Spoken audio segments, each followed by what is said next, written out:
Today, I'm going to show you how I made this pop-up Omnitrix from Ben 10 Alien Force. And this isn't just any ordinary 3D printed Omnitrix. This one lights up. If you want to learn how to make this yourself, you're about to find out. And if you stick around long enough, you might even see me transform into an alien. If you've watched my videos before, then by now you've probably guessed that we're going to be 3D printing this. Pretty much any 3D printer that you have will be suitable for this build. As for the 3D model, Echo Creations has actually created a model that allows this Omnitrix to both pop up and light up whilst keeping its slim wristwatch design. All of the parts fit in there perfectly. It's going to house a light inside of the core that we can control with our remote to turn it on and off and change it between a range of different colors. I'll show you where to order these relatively inexpensive lights when we get to designing this thing, but for now, here's the link to the kit so you can download the model. Once you download it, you'll see that it includes all the parts for the non-light up version and the light up version. Today, I'm just going to be making the light up version, so I'm going to open my slicer and begin 3D printing those parts. If you have a multicolor 3D printer, you can take advantage of that, as there's even a folder with all the parts already painted and organized, ready for you to just open and hit print. But today, I'm going to be painting this thing myself, and I hope that you'll agree that it's worth it when you see the end result at the end of the video. For the black face piece, I'm going to be printing this in a translucent filament to allow for the light to shine through that we're going to add later. I'm going to do the same for the core and take advantage of my 3D printer's multicolor printing abilities to print in both translucent and black filament, but these are the only parts that I'm not going to paint manually. I'm also not going to print the green V2 piece, and I'll explain why later on in the video. Once you've printed all of the pieces in the light up folder, you're going to want to print the following pieces from the main folder. 2 pin pieces, 2 STL pieces, 2 button pieces, 2 core lock pieces, 1 connector A piece, 1 connector B piece, and at least 3 strap A and strap B pieces. You can print more or less depending on your wrist size. There's even a folder of bigger connectors if you need those for 9-inch and above wrists. Once you've printed all of the pieces and removed the supports, this is where the real fun begins. First, decide on a color that you'd like to print your own Omnitrix and adjust that to the following steps accordingly. If you want a smoother paint finish, you can first even sand down the 3D printed part, but I'm pretty happy with the quality of these raw prints. So I'm going to go straight into priming them. I'm going to take all of the pieces that I know are going to be painted completely in silver, and I'm going to start priming those first. Spraying them with this coat of primer gives the paint a better surface to bond with and fills in any gaps and imperfections in the print, so that when you actually put the paint on, it's going to look so much better. I'm going to first apply a couple of light coats of this at a time. You don't want to put too much straight away and then the primer thickens and runs down the part, ruining it. Flip the pieces over and prime both sides evenly. Once the primer is completely dry, I'm going to go in with a couple of coats of silver spray paint, covering both sides of the parts. Remember to add just a couple of light coats at a time so that the paint doesn't run. Now, I'm going to take my base piece that I purposely printed in black. This is so that I can now mask off those black parts to save me having to paint them later on. And I also want to keep that nice matte finish that the filament gives. Some people might not agree with me here, but I kind of like that look. I go ahead and apply some frog tape to those black parts and use my fingernail to kind of reveal the crease line. And this is so I can take an X-Acto blade and precisely cut out that part. Then rotate it around and repeat for the other side. Take that base piece and give it some coats of primer. Remember to shake the can a lot at first and give it a lot of multiple light, even coats. This piece honestly could have used some sanding, but I'm going to do some thick manual painting later in the video that I think makes up for it. Once it's all dry, take your metallic green can and slap on a couple of coats of that. Now remember I said we're going to do some manual painting? Well, I sprayed some of our silver paint into a little container, so I then can manually with a brush paint the silver sides of the Omnitrix manually. Now take an old paintbrush that you don't really mind messing up, because this spray paint tends to be really thick when applied like this, and it can kind of ruin your paintbrush. Give the sides a good coat with that and wipe away any spills. I'm not really worried about these tiny spill marks here because I know that the ring piece of the core is going to hide that most of the time. Now you can do the most satisfying thing and peel away the masking tape to reveal those black parts. Now for a bonus tip. In order to fill in these tiny little black ridges, I took a fine tip Sharpie pen and drew those in manually. You can do a similar thing with a technique called weathering, but I prefer this method for the look I'm going for. Now we can take our silver pins and add some super glue to the hollow parts, then tack them onto their guides. Don't add too much glue or it will spill out and mess up your paint.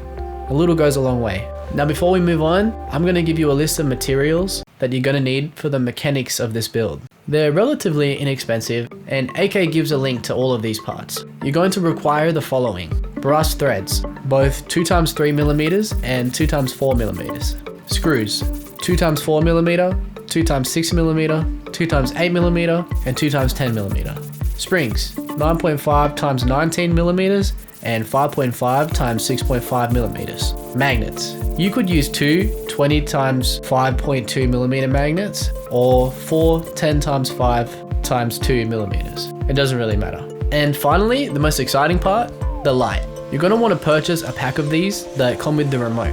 The link is in the description, but if you can't for some reason find these or they're not available in your country, you want to look for the submersible lights that take CR2032 batteries, as these are what are going to fit into our 3D printed Omnitrix core. Alright, let's start putting this Omnitrix together.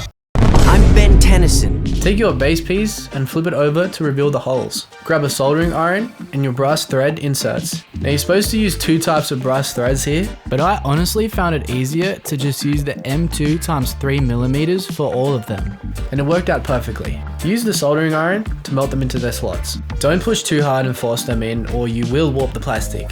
Once this step is done, you'll need to take two 5.5x6.5mm springs. I didn't have any, so I took one 5.5x17mm spring and cut it in half. I then trimmed off the excess on both pieces until they were roughly 6.5mm long. These two springs both belong to a cavity hole in the base that we need to insert them into. One here and one here. These are what are going to push the mechanism in for the buttons. Take the springs and insert them like so. Make sure there is no debris from the support material or anything clearing the way for the spring to contract and expand freely. They shouldn't get caught a single bit when you push them in. You can now take both your button pieces and insert them into their grooves. Once again, they should have full free clearance and not get caught at all. I had to sand back these pieces a little bit to prevent the buttons from getting stuck. If they get stuck at all, you're gonna have issues. Now you want to take your 4-strap connector pieces and give them a coat of primer. And once that's dried, give them a coat of green or whatever color you're making your Omnitrix. Once all the paint is dry, we're gonna go ahead and add them to our base piece. To begin, take two M2x10 screws from your kit. Now take your strap connectors and line them up on the base to the brass inserts. Then take your M2x10 screw and screw it in, but only go until halfway. For now, you don't want it to go past the brass thread yet, because there is a piece we still need to fit in there that uses this exact same screw, which is the core lock. Take one of your core lock pieces and we're going to fit it into the base. You want to line up the hole like this under the screw. Pay attention to the orientation I'm using here. This flat groove is going to push up against the button and the angular piece is going to push up against the spring. Now you do need to use a little bit of force to push it up against the spring and towards the hole to line it up, and then screw it down. Once it's screwed down all the way, the spring should push this piece up against the button completely. You can now complete the exact same process for the opposite side.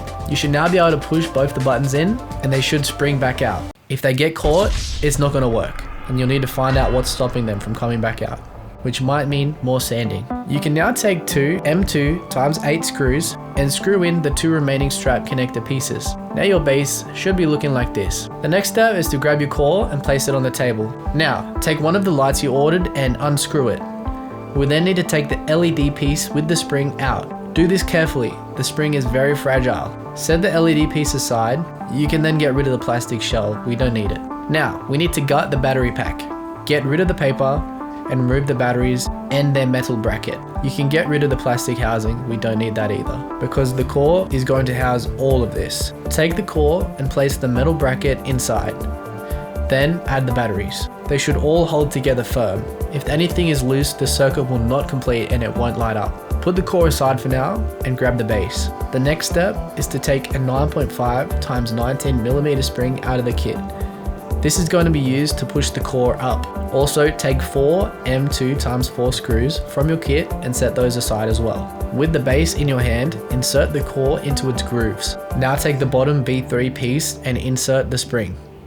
Now line up the bottom piece and push it down into place while screwing in the M2x4 screws. Make sure these ones are tight. Now, test the LED piece to ensure it lights up.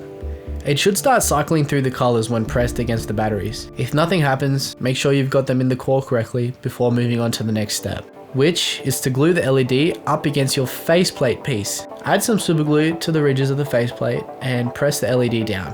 Once the glue is dried, press the buttons on the base to pop up the core. This will make it easier to line up the faceplate. Put the faceplate through the dial and line it up with the corresponding grooves in the core. You can then take the key piece and push and twist until it locks into place. This might take a fair amount of force, but now the base is done, you can release the core and admire your work. Now, this is also why I didn't print that green V2 piece, because I want to be able to have access with the key to this face piece if I ever want to change the batteries or anything like that in the future. If I glue on that green V2 piece, the key won't work anymore, so just keep that in mind. You can now take the remote and choose a color. We have active mode, recharge mode, recalibration mode, scan mode, and you could call this Eon mode. You can also make it flash the colors. Okay, now, put all that aside and let's start preparing the band links. I had a few red ones left over from the albedo one that I made, but it doesn't matter that they're red because they're going to be painted anyway. I took these pieces and once again used frog tape to mask out the black pieces. Once they were all masked, you know the drill, prime and paint. Once they're done, go ahead and remove the masking. I messed up and peeled some paint refilling the red, so I'm gonna have to use this link on the bottom. I could go back and repaint it, but you're not gonna see it. To attach these links to the base, cut off some standard filament and thread it through the base and the link. Snip off the remainder and do this for every single link. And the connector pieces. Now it's time to add the magnets. And I really butchered this process, but I got it done. Remember to keep track of the polarity of the magnets you're adding. Once they're glued in there, there's no going back. And you don't want to find them repelling each other instead of attracting each other. Trust me.